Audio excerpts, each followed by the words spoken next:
Você já sentiu que, por mais que você queira se priorizar e crescer como mulher e profissional, algo te paralisa?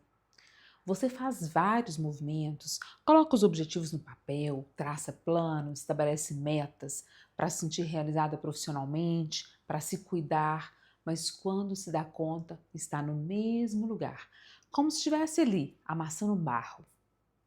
É como se algo estivesse te travando, te impedindo de ir além. Quando você se dá conta, você já se abandonou faz um tempão. Quando a gente vive no modo sobrevivência, a gente come, dorme e trabalha. Vai vivendo sem consciência alguma, desconectada de si mesma, sem conseguir olhar para dentro. Sem perceber que estamos nos distanciando cada vez mais da colheita que nós desejamos fazer lá na frente. Essa aula aqui é um convite para você sair do piloto automático, parar de apenas sobreviver e começar a construir uma vida que realmente seja sua e que faça sentido para você. Talvez por tanto tempo você tenha colocado os outros em primeiro lugar, tenha esperado o momento certo, a validação certa, a permissão de alguém. Talvez você tenha deixado seus sonhos, seus projetos e colocado a sua carreira de lado e se esquecido. Mas e se eu te disser que o poder sempre esteve nas suas mãos? Que tudo o que você precisa para transformar a sua história já está dentro de você e só precisa ser resgatado? Hoje eu quero ajudar você a enxergar isso, a reconhecer a força que você tem para conquistar o que você deseja, mas que por algum motivo você ainda não está usando essa força. Muitas vezes, a gente não se sente merecedora, não é verdade? A gente cresce acreditando que espera ter a permissão do mundo, a permissão da família, do marido, do chefe, da sociedade, para que a gente possa agir e se priorizar. A gente vai deixando nossos projetos para depois, a nossa hora para depois. Ah, agora os meninos são pequenos, eles precisam de mim. Agora eu preciso acompanhar as tarefas escolares deles. Eles precisam me ter ali por perto. Ah, agora eles estão na adolescência. Ah, agora meu marido espera que eu priorize o cuidado com a casa, que eu cuide da família, enquanto ele precisa aproveitar o momento para crescer profissionalmente. Aprendemos que precisamos servir o outro antes de olhar para as nossas próprias necessidades. E que se eles estão felizes, eu vou me sentir feliz também. Isso basta. A gente acredita que só precisa que os nossos estejam bem para que a gente se sinta realizada. Assim, nós não acreditamos que somos merecedoras de olhar para nós mesmas e nos priorizar. É como se nós não tivéssemos o direito de crescer profissionalmente, financeiramente e nos realizar, porque nós nascemos para servir o outro. Com essa sensação de não merecimento, a gente vai se distanciando de nós mesmas, como se a gente não tivesse necessidade de nos conectar com aquilo que está aqui dentro. Você já parou para pensar em quais são os 3 bloqueios que impedem a mulher de se priorizar? O primeiro deles, a falta de confiança em si mesma. A gente está sempre se perguntando: será que eu sou capaz de ir além, de me realizar, de crescer profissionalmente, financeiramente? Outras vezes a gente se pergunta: será que eu mereço? Será que eu posso estar nesse lugar de me tornar uma referência, de me priorizar? Será que eu tenho o direito de fazer isso? A autoestima fragilizada nos faz questionar a nossa competência e até se a gente merece se priorizar. A gente não aprendeu a estar do nosso próprio lado. Nós não fomos ensinadas a contar com nós mesmas. E isso faz uma diferença enorme. Estar do nosso próprio lado, independente do que aconteça, quando eu tenho uma boa autoestima, eu sei que eu posso contar comigo. E estar do meu próprio lado não significa gostar de tudo em mim, mas é ter um amor incondicional por mim mesma, é me aceitar exatamente como eu sou, reconhecer as minhas competências, as minhas fragilidades, mas ter a mim mesma para contar. Nós aprendemos na nossa cultura a colocar o outro, a demanda do outro, o sonho do outro sempre em primeiro lugar. Isso gera uma culpa enorme em nós quando a gente pensa na possibilidade de dizer não para o outro. Não, eu não estou disponível para você agora, porque eu tenho um compromisso comigo mesma. Como assim? Como é que eu não vou preparar o jantar para o outro, não vou levar os meninos no inglês, porque eu marquei um café com uma amiga minha? Não, não tenho o direito de fazer isso. Porque colocar o outro depois de mim gera uma culpa enorme. O que os outros vão pensar? Que eu sou uma mãe relapsa? Egoísta? Nós, mulheres, de um modo geral, nós não estamos autorizadas a olhar para nós mesmas. Nós não nos sentimos merecedoras de nos colocar em primeiro lugar, mesmo que seja de vez em quando. A sensação de não merecimento é um dos principais bloqueios. É o que mais nos paralisa e nos impede de olhar para nós mesmas, de ir além. Há uma crença de que nós precisamos dar conta de tudo antes de olhar para nós mesmas. Em algum momento lá da nossa história, nós somos ensinadas a achar lindo ser a Mulher Maravilha, a mulher guerreira, forte, imbatível, autossuficiente. Nós vamos nos tornando viciadas em atender às expectativas dos outros. Vivendo no modo sobrevivência, nós nem sabemos mais do que é que nós gostamos de fazer e de quais maneiras nós podemos nos priorizar. Frequentemente aqui no consultório, eu deixo essa tarefa para as minhas clientes. Durante aquele mês, ela vai cuidar de si mesma. Ela vai escolher algumas coisas que dão a sensação de estar se priorizando. Sabe o que acontece? A grande maioria delas me diz: Renata, eu não sei mais o que eu gosto. Tem tanto tempo que eu não olho mais para mim mesma que eu me desconectei. Eu não sei o que eu posso fazer se eu tiver um tempo para mim. A gente entra nesse modo, nesse piloto automático e se desconecta completamente. O não merecimento, a falta de consciência das nossas necessidades vai nos distanciando de nós mesmas. E sabe qual é o terceiro aspecto que mais dificulta esse cuidado com nós mesmas e a permissão de nos priorizar? As nossas heranças transgeracionais. O que são as heranças transgeracionais? É aquilo que nós herdamos das mulheres da nossa árvore genealógica. Os modelos das mulheres que nós trazemos aqui dentro de nós, elas estão presentes aqui muito mais do que a gente tem consciência. Quem aqui que teve avós, tias e uma mãe que soube se priorizar, que olhou para si mesma e fez escolhas pensando nas próprias necessidades? É bastante comum a gente ter mulheres na nossa árvore que viveram para servir o outro, que atenderam às necessidades dos filhos, do marido. Muitas até trabalharam fora, mas não por uma realização profissional, uma realização financeira.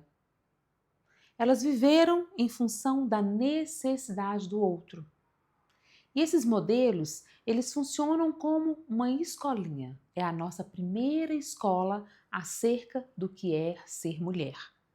Sem consciência, a gente vai repetindo esses padrões. Uma coisa que eu gosto muito de ficar atenta é que a nossa história não começa em nós, ela começa lá, em quem veio antes de nós. Assim como também ela não para em nós. Nós somos extremamente influenciados por quem veio antes de nós, assim como nós vamos influenciar quem vem a partir de nós. Então, a maneira como você vive hoje, o lugar que você ocupa na sua própria vida, as escolhas que você faz vão impactar a geração dos seus filhos, dos seus netos e dos seus bisnetos. Porque assim como a gente também recebeu essas heranças de mulheres que não se priorizaram, não se cuidaram, nós também vamos deixar heranças na nossa árvore genealógica. E essas heranças é uma das coisas que mais impactam a maneira como nós olhamos para nós mesmos. Que mais interfere nessa sensação de merecimento.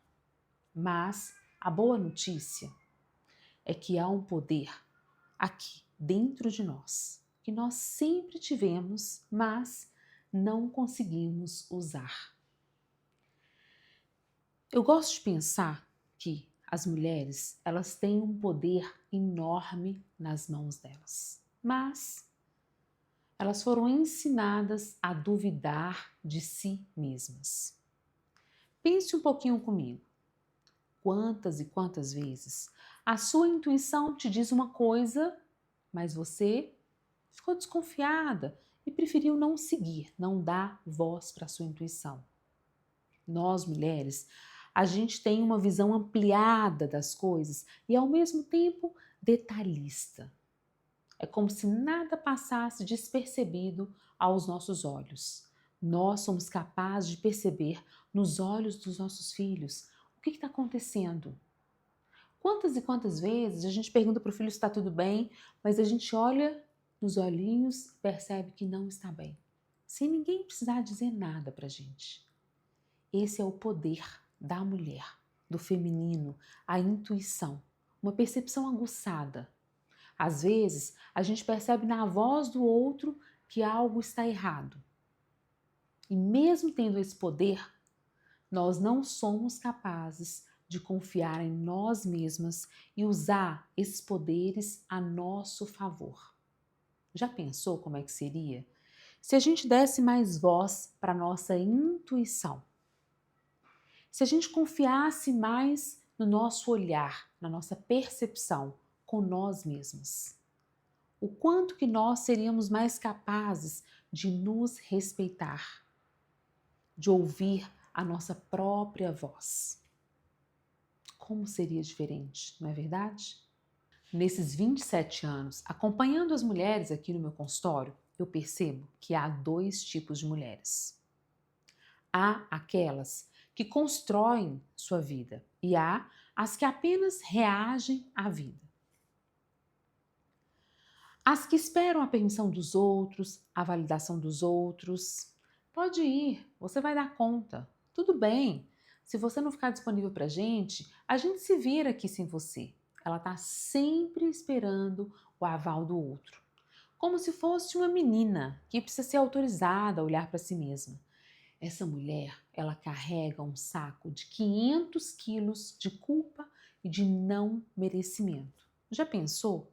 Passar uma vida inteira sendo comandada pela voz do outro. Essa é aquela mulher que ainda não assumiu as rédeas da sua própria vida. É como se ela estivesse deixando a vida levá-la. Se alguém fala, não, vai, faz por você, você dá conta, ela vai. Mas se ninguém diz nada, ela fica lá paralisada. Essa é a mulher que ainda não conseguiu usar o poder que ela tem. É a mulher que não dá voz para a própria intuição, que não se ouve. Mas há outro tipo de mulher, aquelas que tomam a decisão de agir por si mesmas.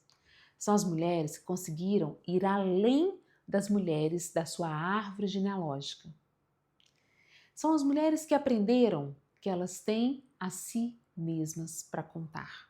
Porque, na verdade, ninguém vai vir nos salvar. Essas são as mulheres que se posicionam como adultas emocionalmente diante da vida.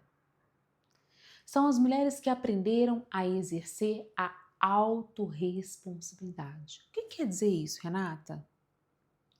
Nós só vamos ser adultas emocionalmente quando a gente assumir as rédeas da nossa própria vida e a gente se reconhecer responsável pelas nossas próprias escolhas, responsáveis pelas nossas próprias expectativas e principalmente pela nossa própria felicidade.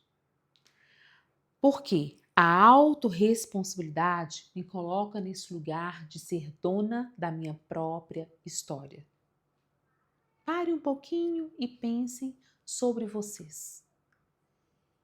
Em que grupo de mulher que você está? Naquela que fica esperando a validação do outro, que fica esperando a aprovação, o reconhecimento do outro, que está sempre com a sensação de que o outro precisa atender às suas expectativas, que não assume as rédeas da vida, ou você já caminhou um pouquinho nesse processo de autoconhecimento, de viver com consciência e entendeu que no lugar de adulta é você quem vai ditar as escolhas que você vai fazer. Onde é que você está? Em alguns momentos, talvez, você até consiga bancar as suas escolhas, mas em outro, você fica pensando, não vou dar conta. E se o outro não gostar de mim, se eu fizer isso? Onde é que você está? Você está escolhendo a sua vida ou apenas aceitando o que lhe deram? Pense um pouco sobre isso. Sabe o que acontece quando a gente sai desse modo sobrevivência? Come, dorme e trabalha? Eu poderia partilhar aqui com vocês agora várias histórias que eu vivenciei aqui no consultório de mulheres que escolheram assumir as rédeas da própria vida e, no decorrer do processo terapêutico, aprenderam a se priorizar, que escolheram assumir a responsabilidade pelas próprias escolhas. Quantas mulheres já dividiram suas histórias comigo aqui? Mas eu vou partilhar a história de uma cliente que eu atendi há algum tempo atrás. Eu vou chamá-la de Liz e vou mudar algumas informações aqui sobre ela para exemplificar para vocês, para a gente imaginar como é que vive essa mulher que foi capaz de sair do modo sobrevivência e que assumiu as rédeas da sua vida, que exerceu a autorresponsabilidade. A Liz, a minha cliente, ela tem 48 anos, ela é casada, ela tem 2 filhas jovens adultas. Desde os 20 anos, quando ela se casou, ela sempre trabalhou na empresa junto com o marido. Ela veio para a terapia há alguns anos, quando os filhos foram fazer o ensino médio em Belo Horizonte. E ela buscou a terapia porque ela se deu conta de que a vida dela estava sem sentido. Ela não estava se sentindo realizada no trabalho, não se sentia realizada financeiramente.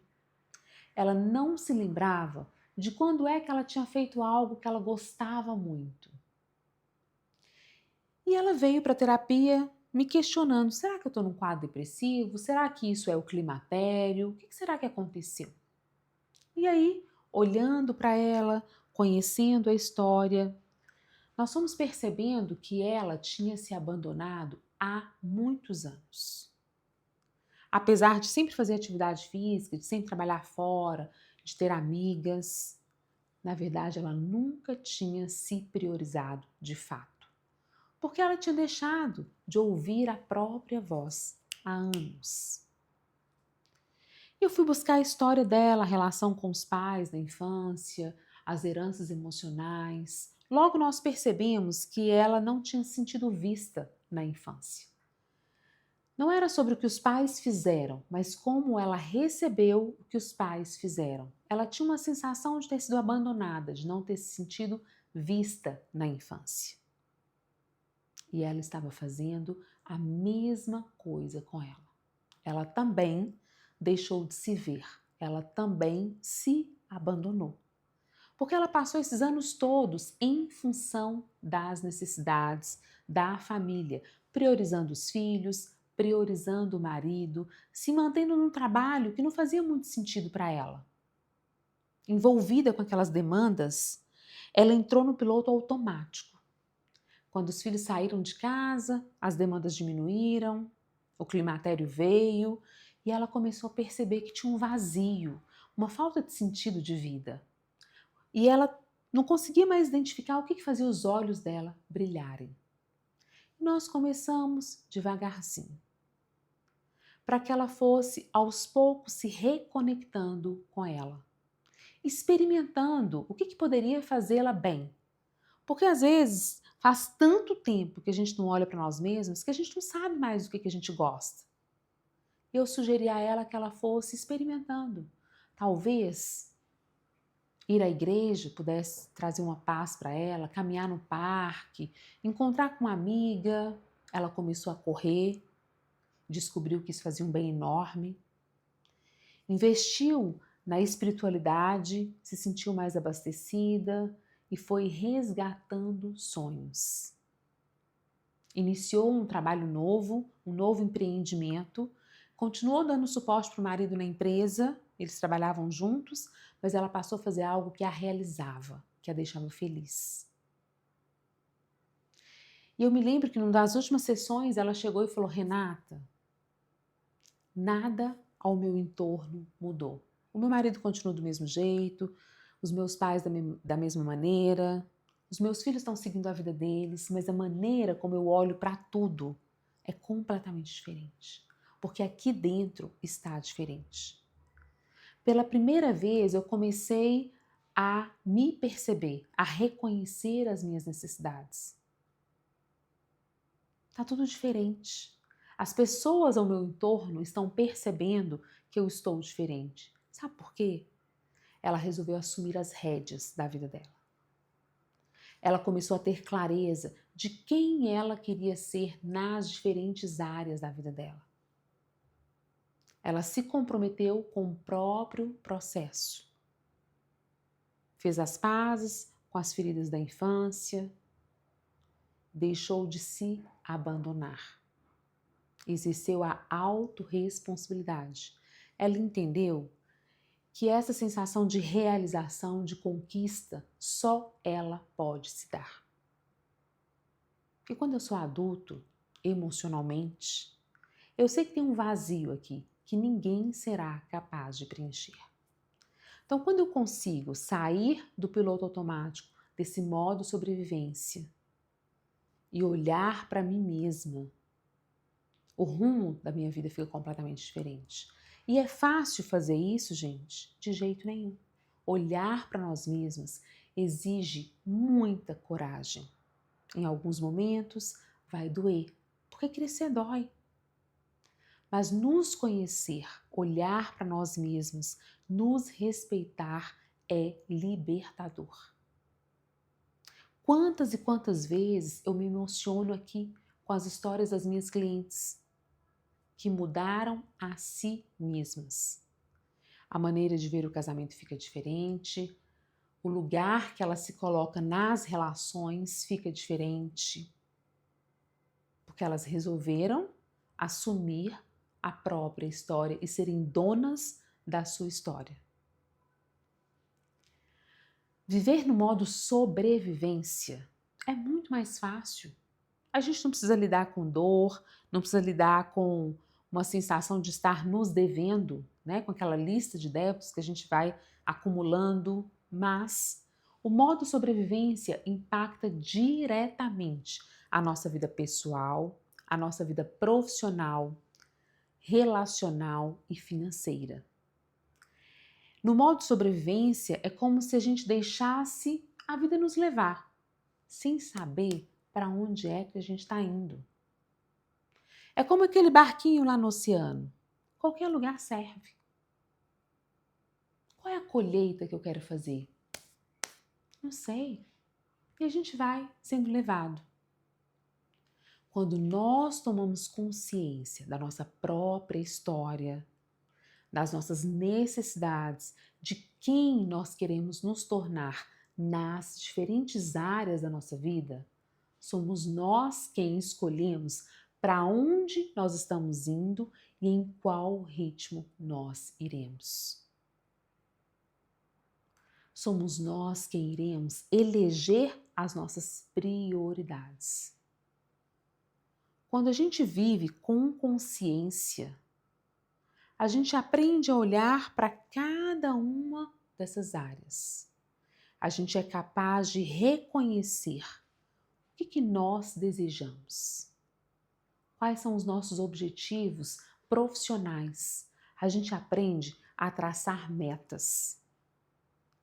A gente se autoriza a crescer, a pedir um aumento lá no nosso trabalho, porque a gente reconhece o quanto que nós estamos entregando profissionalmente. A gente passa a ter organização financeira, planejamento financeiro.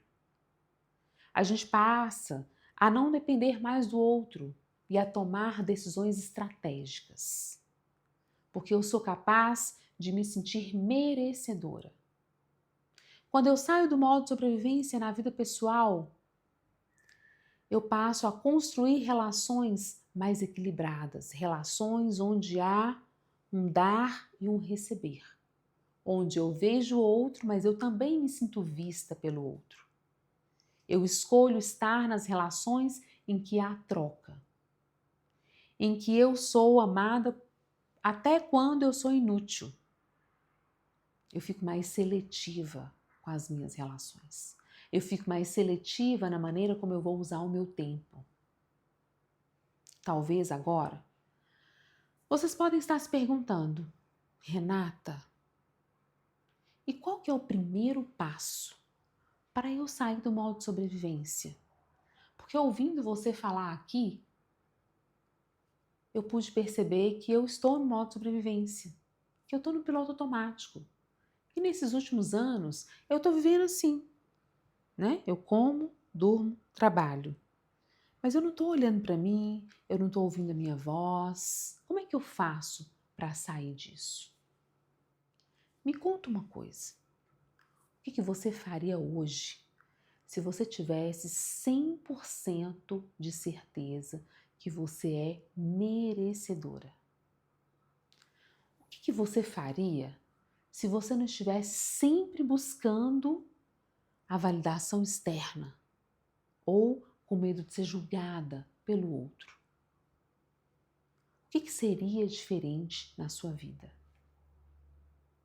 Quantas e quantas escolhas você fez pensando no outro, em agradar o outro, em atender a necessidade do outro e não em você? E mais, quantas coisas você vem adiando porque você não sente que você está pronta ainda? Quanto tempo você tem gasto olhando para o lado e se distanciando de onde você quer chegar? Uma das coisas que mais paralisa o nosso processo de crescimento é tirar os olhos de onde nós queremos chegar, de quem eu quero me tornar, para ficar olhando para o lado. Será que o outro vai me validar? Será que o outro está me aprovando? E se eu não der conta de atender à expectativa do outro? Eu gosto de pensar que cada vez que eu tiro os olhos de quem eu quero me tornar para olhar para o lado, eu paro de crescer. É como se o meu processo de crescimento congelasse. Eu passo a dar voz para o outro que não me conhece, que não está comigo, que não sabe o que passa aqui dentro de mim. Com receio do julgamento, eu fico aqui paralisada. E eu costumo dizer para as minhas clientes que se eu viver em função de atender à expectativa do outro, eu vou precisar virar uma camaleoa.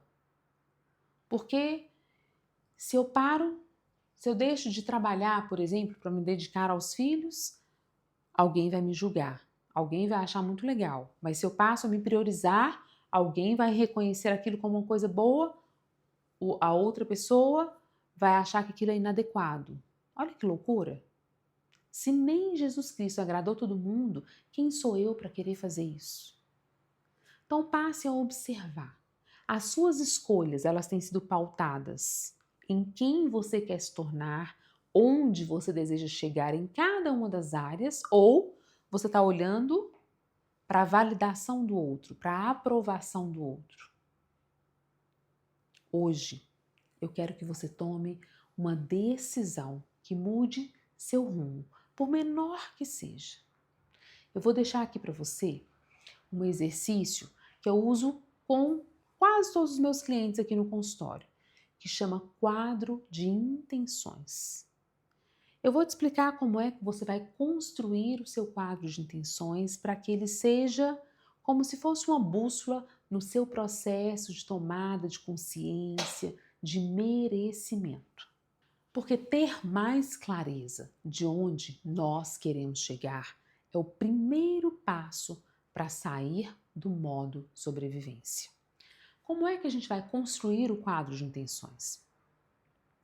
Eu gosto muito da ideia da gente pegar uma folha Chamex e dividir em várias colunas. Você pode colocar a coluna da espiritualidade, do profissional, do financeiro, do físico, do casamento, da relação da família, das amizades. Escolham algumas áreas. Vamos pensar se a gente pegasse aqui a área do financeiro, da espiritualidade, do profissional e das relações afetivas. Para começar, em cada uma dessas áreas, escreva lá em cima onde você quer chegar em cada uma delas. Quais são as suas intenções em termos de espiritualidade? O que você quer conquistar? Eu quero ter mais intimidade com Deus, eu quero ter mais tempo para vivenciar isso. Qual que é a intenção? Na questão profissional, qual que é a sua intenção? O que você quer conquistar profissionalmente? Onde é que você quer chegar profissionalmente? Eu sou autônomo, eu quero ter a agenda dessa maneira, ou eu estou no trabalho, eu quero galgar um outro cargo. O que você deseja? Coloque isso no papel.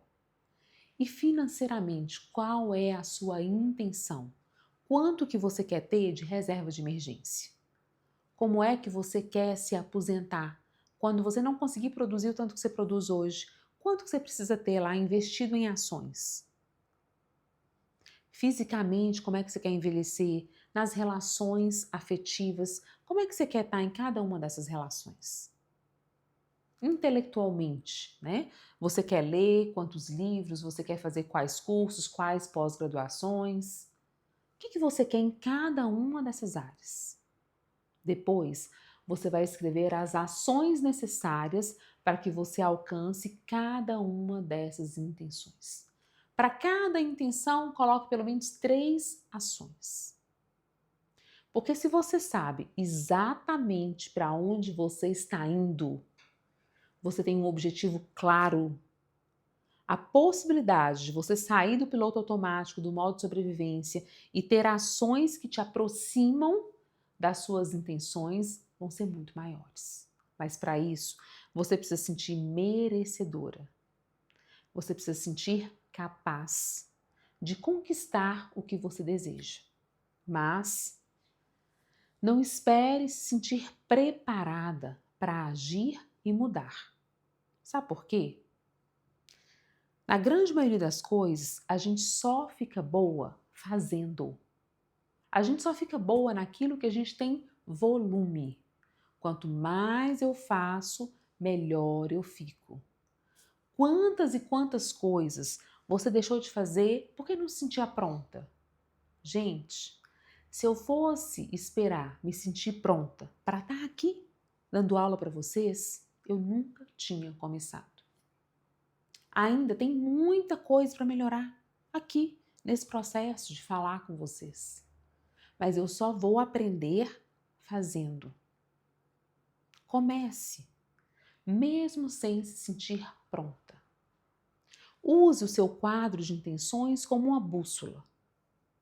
Observe qual é a intenção, fique atento às escolhas que você tem feito e sempre se pergunte: essa escolha que eu estou fazendo aqui agora, ela vai me aproximar ou vai me distanciar de onde eu quero chegar profissionalmente, de onde eu quero chegar financeiramente? Se mantenha conectada ao seu quadro de intenções. Agora, me fala uma coisa. Quantas oportunidades você perdeu ao longo da sua vida? Oportunidades que passaram por você porque você duvidou de si mesma. Ah, não sou capaz de fazer isso. Nossa, quando fico vendo ela fazendo assim, ela faz tão bem. Eu não estou preparada, eu não dou conta. A mudança real, ela exige ação contínua. E a constância não é sobre fazer sempre a mesma coisa. Constância é sobre cair e sempre se levantar. Preste atenção nisso. Não é porque você caiu que vai dar errado. Não. O mais importante, sabe o que é? É recomeçar. Recomece quantas vezes forem necessárias. E não importa em que área seja. Eu fiz um planejamento financeiro de investir X por mês, mas passei na loja, estava tendo uma promoção, comprei muito mais do que eu poderia comprar. Ai, que raiva. Tá tudo perdido. Não, não tá perdido. Caiu, levanta. A constância é sobre sempre cair e se levantar.